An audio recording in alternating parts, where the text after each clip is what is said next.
A história começa com Greg sendo chamado ao escritório do chefe.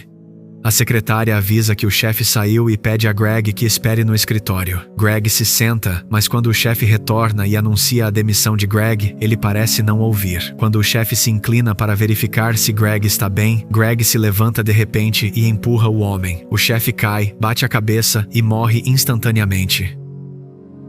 Greg assustado esconde o corpo atrás de uma cortina, e a secretária que entra pensa que o chefe ainda não chegou. Greg sai, prometendo voltar mais tarde. Ele vai até um bar em frente ao escritório e pede uma bebida. De repente, uma mulher sentada em uma mesa começa a lhe dar atenção. Ela o chama de real e demonstra suas habilidades telecinéticas. A mulher sabe o que ele fez porque foi ela quem criou este mundo com suas consequências não intencionais. Ela pede a Greg que vá ao banheiro e pegue os cristais amarelos do namorado que pertencem a ela. Em troca desse favor, ela promete inocentá-lo das acusações de assassinato. Greg vai ao banheiro, encontra o namorado inconsciente e tira um amuleto com cristais amarelos da mão dele. A mulher havia dito que esses cristais poderiam controlar esse mundo falso. Depois de atender ao seu pedido, a mulher pega as mãos de Greg e explica que o mundo é apenas luz, refletida nos neurônios humanos. Ele é maleável e pode ser alterado. Enquanto isso, o corpo do chefe no escritório começa a se mover, desliza a mão para abrir a janela e cai na rua, bem na frente de um grupo de funcionários do escritório.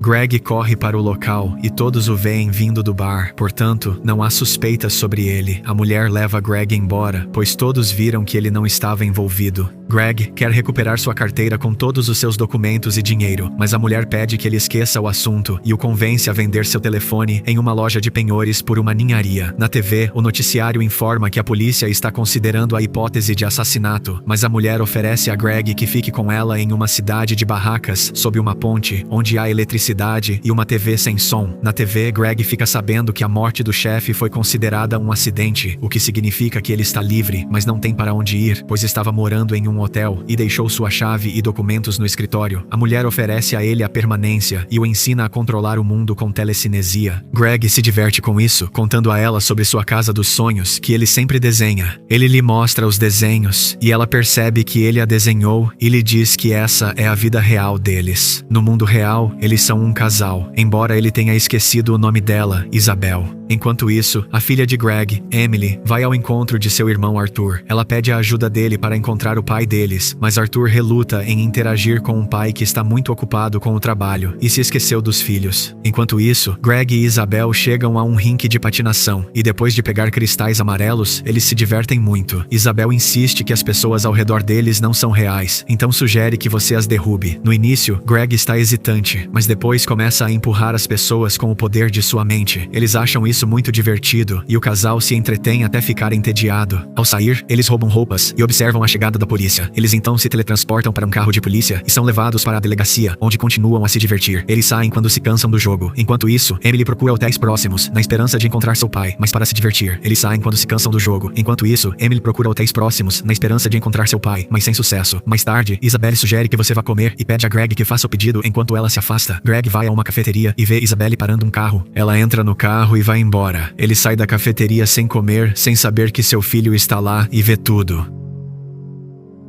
Mais tarde, o barman lhe traz comida vencida, confundindo-o com um sem-teto. Isabel retorna e sugere que você vá até Kendall, uma pessoa real que sintetiza cristais. Perto de sua casa, o casal se separa. Isabel entra na casa, enquanto Greg fica do lado de fora, onde sua filha Emily o encontra. Ela pede que ele vá com ela, mas ele não pode, pois está esperando por Isabel. Emily o perdoa por ter perdido sua formatura e lhe dá uma foto com o número de telefone de sua casa. Depois que ela sai, Isabel retorna e insiste que Greg esqueça sua filha, alegando que ela não é real. Eles discutem, mas um hooligan local intervém. Greg pede um cristal amarelo e usa a telecinesia para virar o carro do hooligan.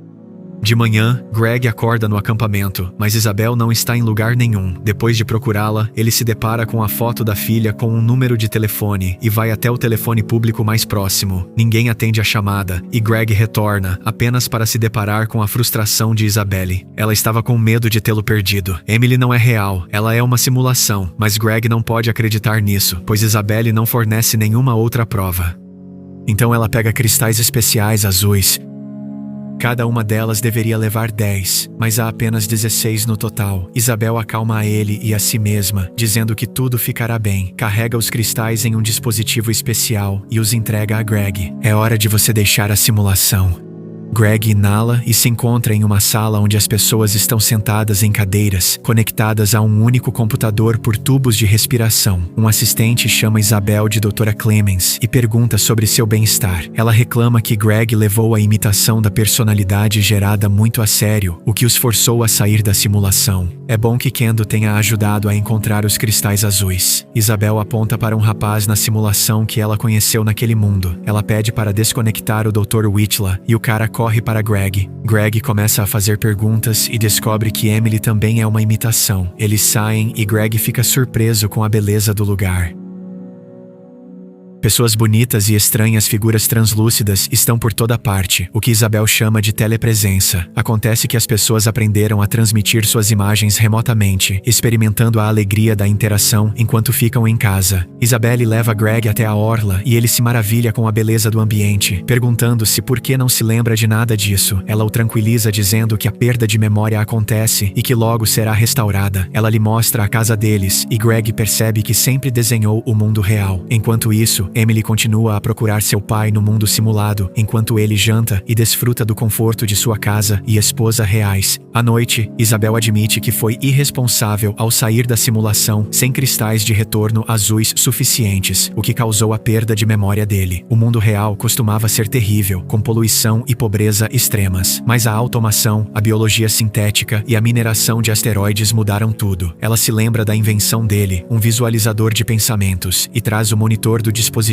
que desenha o que quer que a pessoa esteja pensando. Greg nomeia os objetos, e eles aparecem imediatamente nos desenhos. Com a ajuda dele, Isabel explica como a biologia sintética resolveu todos os problemas ecológicos, e a mineração de asteroides trouxe prosperidade financeira para o mundo. Cada pessoa recebe os 500 mil dólares por ano, sem mais nem menos. Todo o trabalho chato e tedioso é feito por robôs. As pessoas agora têm liberdade e tempo para desenvolver seus interesses. A Terra se tornou segura e próspera, mas as pessoas se acostumam facilmente a uma vida boa. É por isso que ela inventou a caixa cerebral, para comparar o que é bom com o que é ruim e ser grata pelas conquistas. Greg implora à esposa que fique lá por mais um dia, que eles passarão nadando no mar e relaxando em um iate. À noite, eles vão para a cidade, onde um cientista preocupado com a pesquisa de Isabelle se aproxima de Greg e pede para ficar de olho nela. Na manhã seguinte, Isabelle pede a Greg que retorne à caixa cerebral, pois ela precisa terminar sua pesquisa, mas ele se opõe, argumentando que ela já tem dados suficientes e não quer voltar a esse mundo. Em vez disso, ele concorda em dar a ela uma entrevista pública. À noite, é organizada uma apresentação de Brainbox. O apresentador fala sobre Isabel, que teve a ideia de simular mundos ruins para que as pessoas possam comparar a vida lá e aqui. Isabel chama Greg ao palco para comparar suas respostas antes e depois de visitar o mundo da caixa cerebral. Acontece que ele era um rabugento impossível e um cínico, descontente com tudo. O novo Greg está feliz com tudo, mas de repente, durante a entrevista, ele vê Emily aparecendo no corredor e fica paralisado. A garota desaparece e Greg agradece a Isabel. Mais tarde, forma-se uma fila de pessoas querendo falar com a genial Isabel. Enquanto Greg vê novamente a Emily translúcida e corre atrás dela, ela o lembra de que ele tem uma filha e um filho que o amam. Greg lhe diz que ela não é real. Em seguida, a filha relembra detalhes doces de sua infância, pedindo ao pai que escolha o mundo em que quer ficar.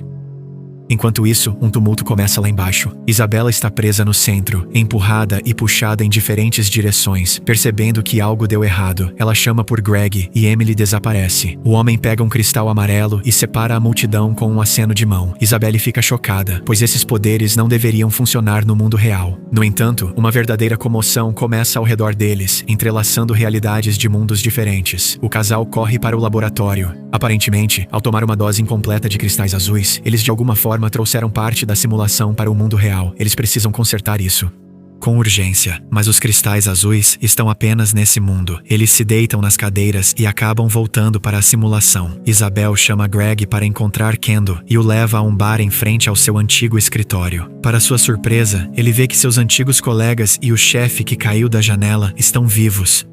Greg exige respostas, mas Isabel o afasta, lembrando-o de que tudo ao redor deles é um mundo fabricado. O casal rouba um homem, levando seu carro e dinheiro, já que eles precisam pagar pelos cristais azuis neste mundo. Em seguida, eles dirigem até o laboratório de Kendo. Kendo concorda em dar a eles os cristais, mas, desconfiado, pega seu cinto, o que faz com que Isabel atire nele. Acontece que Kendo não tinha arma, mas Isabel tem certeza de que ele está bem no mundo real. Ela encontra um pacote de cristais azuis no corpo dele e o casal foge, especialmente quando a polícia invade o prédio. A polícia então os persegue. Emily corre para o irmão porque foi informada sobre o avistamento do pai. Juntos, eles se dirigem ao acampamento. A polícia cerca o acampamento, exigindo que os criminosos saiam. Isabel conta os cristais e eles são desastrosamente poucos. Apenas um pode voltar para casa. Isabel carrega um dispositivo especial e o entrega a Greg. Em seguida, ele sugere que você se mate para voltar à realidade, mas Isabel não tem certeza se isso funcionará. Ela chora de impotência ao criar tudo isso. Então, de repente, Greg admite que este mundo também não é tão ruim. Ele tem filhos aqui. Naquele momento, Emily corre para a ponte e grita para o pai, implorando para que ele se renda e permaneça vivo. Greg pede para ser deixado aqui. Isabel vai até o centro, distraindo a polícia, e depois de se certificar de que Greg passou pelo perímetro do acampamento, ela pega os cristais. O homem foge, usando os sinais sonoros dos carros que passam. Ele vai para uma clínica de reabilitação, onde pessoas com dificuldades como ele são aceitas. Ele lhes conta sobre uma garota que o chama de pai, e ele acredita nela. Algum tempo depois, Greg chega a um parque, onde Emily está sentada em um banco. Ela está feliz por seu pai ter superado o vício e admite que o ama. É aqui que o filme termina. As pessoas geralmente tentam fugir de seus problemas, que pesam muito sobre elas. Eles geralmente imaginam outra vida, onde a felicidade e a paz reinam. Mas não se deve esquecer que cada pessoa cria independentemente seu próprio mundo interior, e qual deles é real só pode ser decidido por essa pessoa.